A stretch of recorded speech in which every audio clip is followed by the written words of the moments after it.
everyone, I'm Kate Andrews, and here's a look at what is going on this week in the news. And we begin in news from the Vatican. Pope Francis met with Cuban President Raul Castro to discuss plans for the upcoming papal trip to Cuba in September. Rome Reports goes inside the meeting.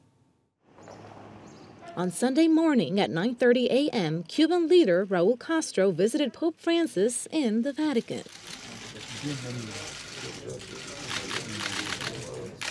To have a frank discussion, Pope Francis started off with removing all obstacles, including 2 giant pens. All in all, their meeting lasted 55 minutes.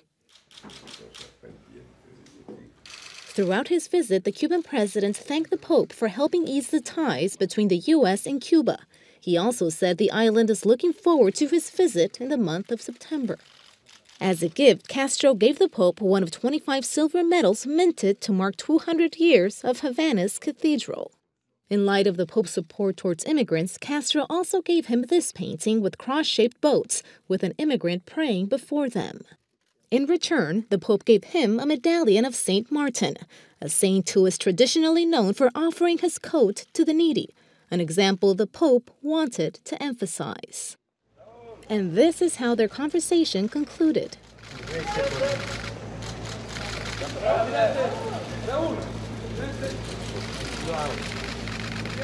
A unique request from the head of one of the oldest communist regimes to date. Once he left the Vatican, Castro had this to say to the press.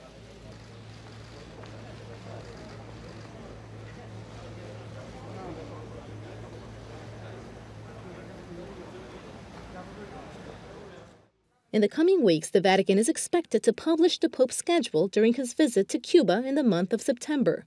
What is known is that he will fly from Havana to Washington, D.C. Both the U.S. and Cuba have acknowledged Pope Francis's contribution to restoring diplomatic ties between the two nations. President Castro also told reporters that he was so impressed by the Pope's actions that he may start praying. He said he will happily go to all of the masses that Pope Francis celebrates during his visit to Cuba. Of course, Pope Francis is not the first pope to meet with the leader of the communist nation. Rome Reports has more on Vatican-Cuban relations. Although Cuba and the Vatican never fully cut off diplomatic relations, Fidel Castro's visit to Pope John Paul II in 1996 was still a historic moment.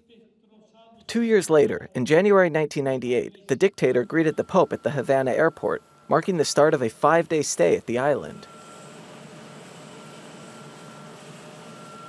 As a sign of goodwill, Castro allowed December 25th to again become a civil holiday. It took 14 years, but in March 2012, another successor of St. Peter visited the island.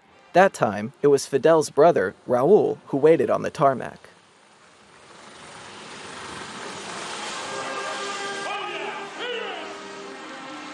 Cuba lo recibe con afecto y respeto y se siente honrada con su presencia. Encontrará aquí a un pueblo solidario e instruido que se ha propuesto alcanzar toda la justicia y ha hecho grandes sacrificios. As a sign of courtesy and respect, Raul Castro also attended the 2 masses Pope Benedict XVI celebrated on the island and met with him at the Palace of the Revolution. Further, Good Friday also became a national holiday after the visit. Before returning to Rome, Fidel made a rare public appearance and greeted Pope Benedict XVI.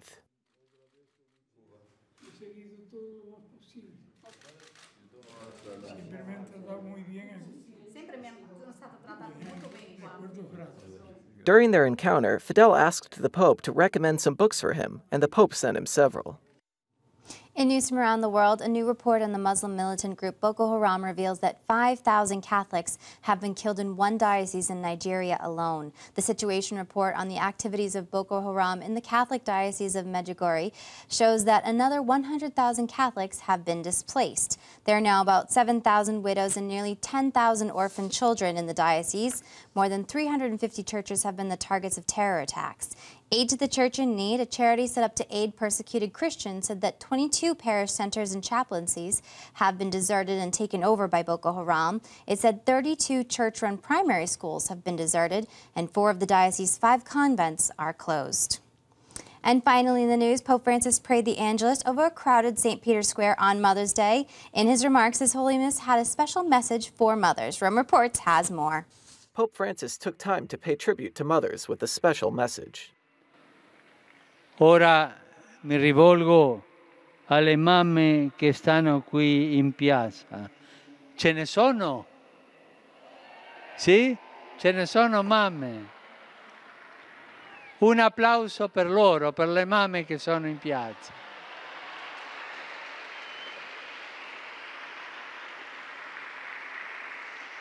E questo applauso abbracci tutte le mamme, tutte le nostre care mamme, quelle che vivono con noi fisicamente, ma anche quelle che vivono con noi spiritualmente. Well, that is all the information we have here at this time. I'm Kate Andrews. Don't forget, you can keep up to date on Catholic news throughout the week with Catholic Newsbreak right here on the Catholic TV Network.